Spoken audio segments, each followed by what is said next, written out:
gentlemen, do you think is going to win? We have. If it's Bowser Jr. versus Samus, I'm gonna have to give it to Samus. Okay. Samus is, from my understanding, a lot more maneuverable. But also, like I said, I don't know much. So I mean, so my friend here just said he thinks that the Samus is more likely to win because Samus is more maneuverable, and then told me he doesn't know much. But frankly, his analysis is correct. It's like I think you're selling yourself short. Yeah. My name is Martin, by the way, and I'm a very big advocate that some people need to be less humble. Like yeah. Okay, but so I will say so the character analysis was correct, but I will say Erictho is ranked. I mean, he is behind, but he is ranked significantly higher in Wisconsin. He is actually one of our, I think, 10 best players. Kind of been like he moved here from Indiana. Like I think he peaked at number 2 in Wisconsin, and has certainly not left the top 10 since then. Nice little get-up attack to get out of the frame trap, though. Like Erictho goes for the thing that beats it, but just mistimes it. And now we're gonna get a little bit of we're gonna get just a little bit drift back from Eric though. He finds that backer, not quite gonna kill Samus, very heavy. So I guess like a little bit of an introduction to Bowser Jr. The character has a lot of individually good qualities that don't really work together in concert very well. Oh, nice find from Erik-Yawn.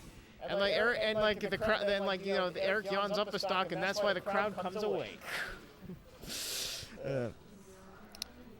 Yawnzy. Oh, no, Monkey Living. Yeah, see, I know you're awake because you typed that, all right? You can't lie to me.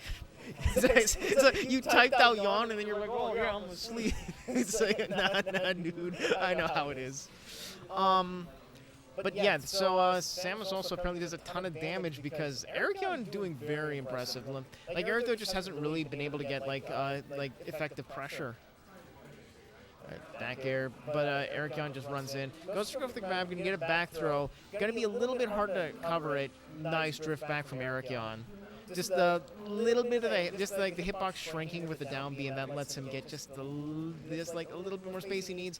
Gets the landing hit of forward air. I think the hard hit might have killed. It is Samus, but it's also Bowser Jr. fair. Back air and gonna find the jump, and Erictho evens up the stock count. Right, up air. And I love Erictho because sometimes he'll just do that where he'll just challenge your pressure in a really smart way. It's like he just does fast fall down air, and Erik-Yawn just was not ready for it. Caught him napping. Right, nice little jump up there. I like Erik-Yawn's idea, but the spacing was just a little bit off, where he did the neutral B to force Erictho to go high. Forward gonna send him off. Up air. Eric though more like. All right. Eric Snooze. Now that's his opponent. That was actually really smart movement there. That's gonna be. Doesn't quite get it. I think at this percent, a grab will kill. I mean, it's a little bit hard to land a grab on Eric though. What with how aerial he's playing right now, but it's one more option he's got there. Yeah, and Erictho just jumping and almost gets the kill. Just there. Oh, that's gonna send him off. Why is that Snips tag? It's like he saw he was about to play Erictho. Let me do the funniest thing ever. It was pretty funny. Just a hit on just a hit on Eric. Oh no. He probably could have killed with something. Just find some way in. Oh, that's gonna nice pivot grab. 186% on the mech lady. Do you think Samus technically qualifies as a Gundam? Ooh, that's a tough. Probably.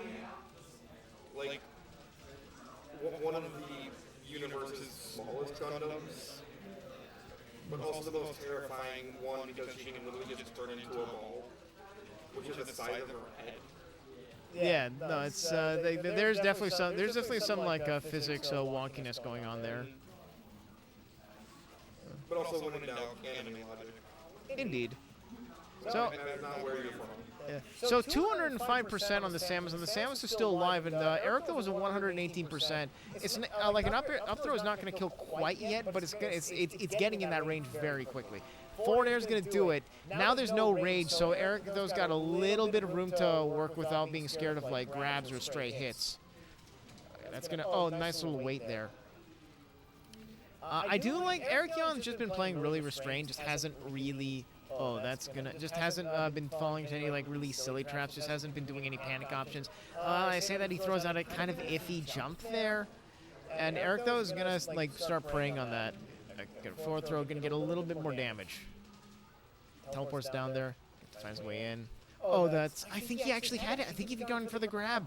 He just had a little bit more faith in that, like on that little the charge shot. Well, the uncharged shot. Okay, that's gonna. Is that just gonna do it? And that does it. Erik-Yawn takes game 1. Okay, so you're proving correct. All right, so Erik-Yawn up game 1. It's like this. It's like this. I think it might be Erik-Yawn's dream. You know, he might definitely be dreaming of a win like this. Yep. Oh, we're getting a switch. Interesting. So, I mean, Wolf is a little bit higher on the tier list than Bowser Jr. Slightly, you know. It's like a jump from, it's kind of lowish tier to, kind of highish tier. Moderate improvement in character quality. Now, I will say that this Eric, though, does actually play this character as well. Like, and notably is his Steve counterpick. Because, like, I mean, some of his characters just, I think, like, I mean, he has Wario, which doesn't do so well against Steve. Bowser Jr., which... I mean, I don't know for sure, but I can't imagine does that well against Steve. So this is a fair bit of experience, but it is a pretty quick adjustment to make on the fly. Nice spacing from him. Doesn't get the confirm though. DI from Erik-Yawn just gets him out of there. All right, Nair's in, trades with the up B, which he'll absolutely take.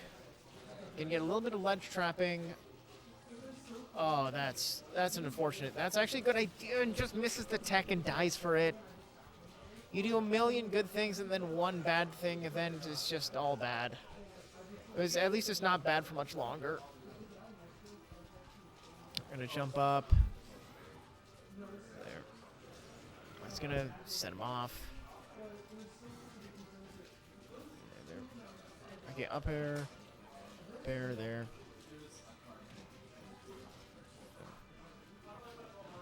Okay, that's going to be a back air. And that's going to set him off in, like, 67% is kind of the point where you have to start worrying about some Wolf shenanigans, especially with Max Rage. You have to worry about, like, oh, well, there's those shenanigans we're talking about. Yeah, Erik-Yawn, doesn't quite get the kill. That's going to do it, though. Okay, so 0% on the Samus, 0% on the Wolf, but an entire stock to chew through for the Gundam lady here. Back throw, gonna just shine, and that allows Erik-Yawn. That's actually a net benefit. Like, it doesn't look like it did anything, but Erik-Yawn was able to take a little bit more space with it. So like even if it gets reflected, you can just jump over and you're a little bit closer to where you want to be. Because yeah, Samus is only sort of a zoner. Like Samus, her game plan is more so about like using your projectiles to find confirms and avoiding wolf back airs, which allow Erictho to take game 2. So very quick turnabout right there. So we are going to get a game 3, and it is best of 3. The next person to win is going to move on to the bracket. And the person who loses next is going to drop into losers. We'll have another chance, but if you want to win the tournament, and everyone here wants to win the tournament, you're gonna want to stay in the winners. Okay, we are getting back to Pokemon Stadium, which is a little bit interesting. Yeah, yeah, come on. I offered. You didn't wanna. Yeah, be. Character in the game. Is this a different person than Snip? Yeah. It's Snip. Yeah. It's yeah. I was just wondering. I've never seen Snip in person. Yeah. Is this Snip? There's no way you have to. He goes to like every single one of these. I know. He's like, I know. There's no fucking way. Yeah. So You're not fucking my point. we're having a slight discussion here off to the side between Melvin and Anna. Up tilt's gonna like rack up damage. The back air doesn't quite land. So there, gonna air dodge, and Erictho does read it, but doesn't quite get what he's hoping for. They're gonna send Erictho off. Gonna set up a little bit of a like Erictho just kind of bullies his way in with an air and confirms it into a kill, which good awareness on him to know he can get that. Stand up. Oh, that's gonna be a little bit of damage. Up tilt. Oh, tries to get it, but tries to get that, but Erik-Yawn just a little bit too smart for that. Up air, and things are. This is getting. It is indeed looking kind of dire docks right now. It's not completely hopeless, but if Erictho finds a kill, it's gonna be. Oh no! And Erik-Yawn's composure is just kind of. You hate to see it. This is. Well, that's not gonna kill. Look, I don't know much about Eric. I mean, Erik-Yawn seems like a solid player. I don't know much about him. But like it is Erictho, and Erictho is firmly the lead. And Erictho, one of the things that really impresses me about him as a player is that he's very, very, very good at holding leads. He will just cede as much space as he needs in order to get you to come to him, but always leave just enough room for him to keep retreating if that's what the optimal choice is. It's a very fine balancing act, and he's just so good at it. Pressure here. He's just going to back it. Oh, I guess you come back here. It says Erik-Yawn. Says the yawn to the though. Oh, that's okay. Or not. All right. We got a game. F tilt going to flick out there. Does Eric? Yeah, Erik-Yawn has a jump. It's going to grab. Do that. Just doesn't get the follow up either time. Erictho picks the right defensive option both times. Okay. Oh God. Oh, if you get up aired, you might actually just be at death percent. Oh, but Erictho just lands on the platform, slightly delays the back air in order to bait out an option and punishes it.